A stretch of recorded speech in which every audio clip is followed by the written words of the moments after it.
skills approach will allow children to apply what they know. And that's the void that we see in industry, is that they have the information, they've done well in school, and they cannot work. They cannot apply it. And so these kids at a very young age are starting to apply what they're learning. You can take those same strategies, not a similar approach, the exact same approach. You look at that curriculum and you say, is it teaching the foundational skills that are going to be needed in that job?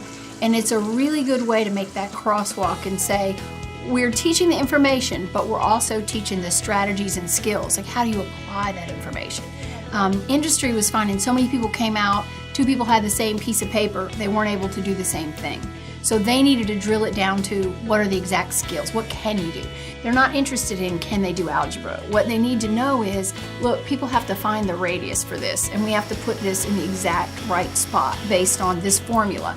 And they give it to people. I mean, it's not a surprise what's the formula for radius. I mean, they're saying, here's the formula, here's why we need it. Can you do that particular thing? But what we found were we could identify the exact skills, foundational skills and skills level that are being nurtured in this curriculum. And then we can look at an occupational profile or even a job profile in our community and say, this is what we need. We know we need the people. We know we need the people to have a given skill set.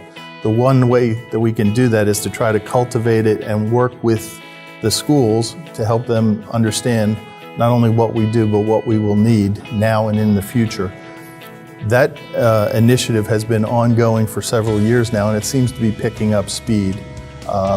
Again, it becomes a win-win, and we are very, very much a supporter of the CRC program. I believe that the more we do to help the schools understand our needs, the better off we will be and the better off the students will be. I took the CRC test, and I had a bronze when I did that.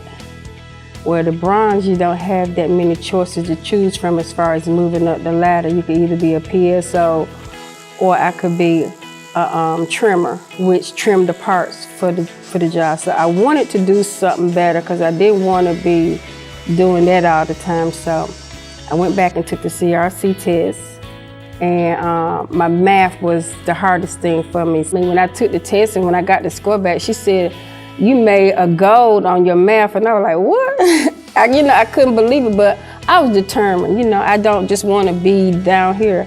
I want to go up, up, up. I want to go as far as I can go. The CRC program was important for me to do that because I had applied at about 5 different jobs after I graduated and hadn't heard anything back.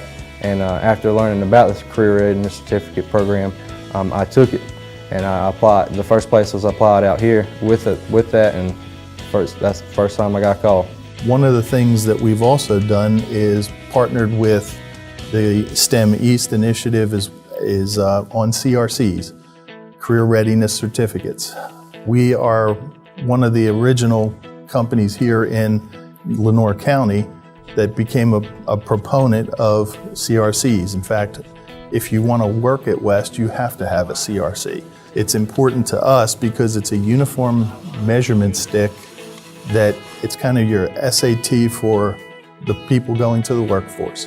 And we know that if a given level of proficiency, whether it's a silver or a gold or whatever, it says I have attained a certain skill level and I can count on that.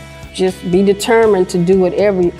Don't settle for something. Don't just settle for anything. Just move further and further and further. And if you don't succeed the first time, I didn't succeed the first time on my math test, but I kept going till I succeeded. I didn't quit, I kept going. Just keep being determined and don't give up. Just shoot for the stars.